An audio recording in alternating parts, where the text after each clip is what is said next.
Why do we need commandments? Ever consider that? Why do we need to have a Torah? Why, in fact, is even religion necessary? Why should we ever even believe in God?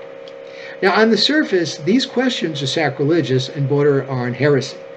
Here we are in the sanctuary of God, praying to Him as we do every day, and now there are these questions as to why. Now stop and think for a minute, and as we'll see, these philosophical questions will lead us to a potentially disturbing realization. As a species, we need rules and they need to be enforced.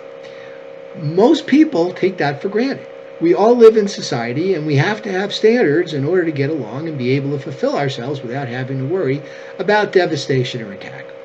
The potentially disturbing realization is that humans are not intrinsically good. Now, at first blush, this comment is very cynical, negative, and misanthropic, but true. People will skirt rules, they will lie, they will cheat, they will steal, and even kill to get what they want. And that's why the Torah is not just necessary, but it's critical. In fact, in the tractate of Shabbat in the Talmud, one sage lamented that without Torah, the Hebrews would have destroyed the world. Many people will be indignant at this consideration. They will state emphatically that humankind is intrinsically good. Hate, they say, is learned. And they will show you a picture of two kids, you may have seen this on Facebook, one white, one black, who cut their hair exactly alike so that their teacher wouldn't be able to tell them apart. So, where did all the bigots come from? Their parents? Were they born innocent and then got brainwashed by bigoted parents or other people? What happened when they became adolescents and gained, according to a famous psychologist, that what happens at that stage, creative thought processes?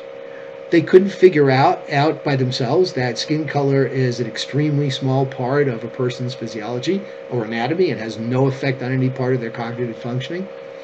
Look around the world. Some egotistical hypocrite schemes his or her way to the top of a political heap and enslaves their people. In fact, that's not good enough for them and they have to go after other people's. Never do they consider, gee, I love a challenge. Let's turn this country into a veritable utopia. But when you look at the commandments, they seem to just make sense. Don't kill? Yes, that's pretty final and violent, and what right do you have to take a life? Don't steal? Same concept, and besides, it's not your stuff. Mother and father, they raised you, be grateful. Adultery? Hey, you made a promise, stick to it. And so on. Okay, so we humans need rules.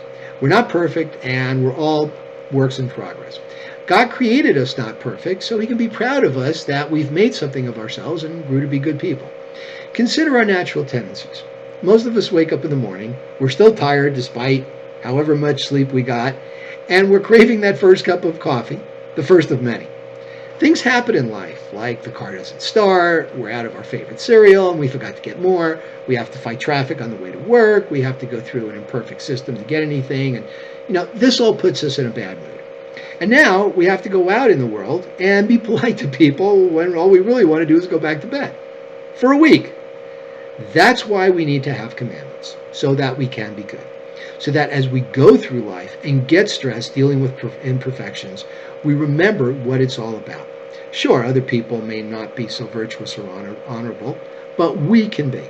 Many people are influenced by other people's actions. Someone is mean to you, and the natural tendency is just to be mean back to them, measure for measure.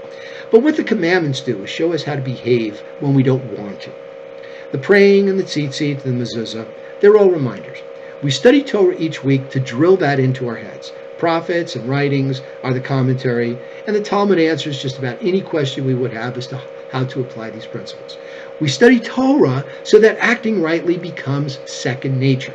We study so that it becomes instinct between our first and second cups of coffee in the morning. We study so that if we just happen to take over a country, we know how to behave. And we know, first and foremost, that Hashem is watching over our shoulder and waiting to make Him great.